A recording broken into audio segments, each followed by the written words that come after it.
I saw that there was a strong need for something like this in the trans community, and I decided to just make it happen. Hair removal is a really important service for trans people, and it's a thing that can be challenging to access in the UK. It's very expensive, and then when you can afford it, sometimes it can be, we don't treat people like you.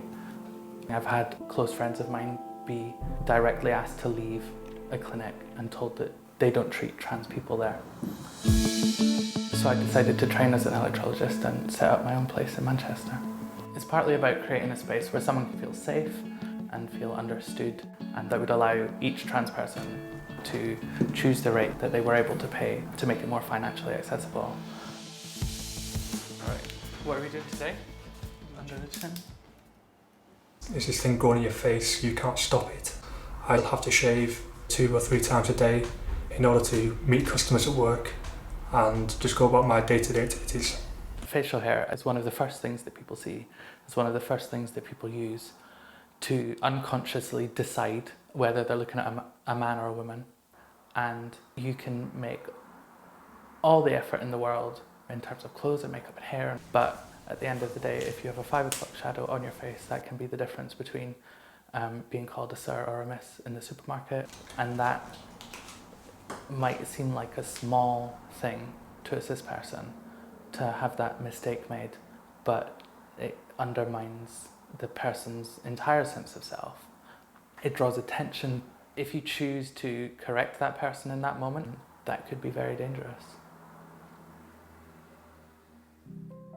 I decided to have electrolysis because my skin tone and hair colour is too pale for laser, and laser wouldn't work. Laser-based treatments target the pigment in darker hair on fairer skin, so there's inequality of access there for people with darker skin or people with blonde or white hair. But electrolysis can be used on any skin type or hair type.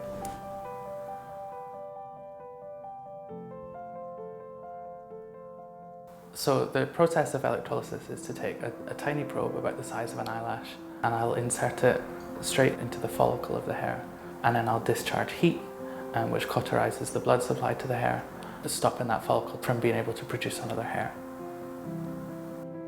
So electrolysis is a long, drawn-out, painful process, but every time you feel one of those hairs die, it makes you feel happy. I've had about 50 hours of electrolysis so far, and I am noticing a difference, but it's going to be another at least 100 hours before I start to see a significant difference and where I don't have to wear makeup every day.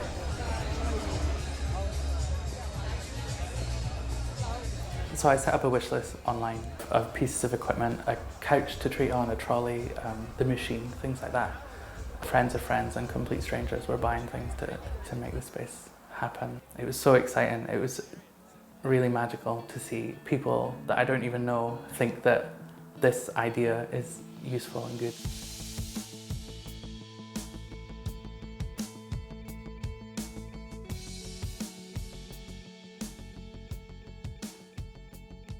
When I started transitioning, I was a student doing my PhD and had no money. I'm now in a position where I can pay the full price, and that helps to fund people who struggle to pay. It's important to have affordability because trans people generally struggle to find work or maintain work. I just wanted to make it as affordable as possible so that people, even on the lowest incomes, can afford some treatment. Often trans people can feel trapped, waiting years to see a gender identity clinic, and this is a thing that can help make that process much more bearable because you can feel like you're taking control of your body and you're doing something to make your life better. So we've set up the Trans Healthcare Initiative, an ongoing fundraising project supporting trans people to set up trans healthcare businesses.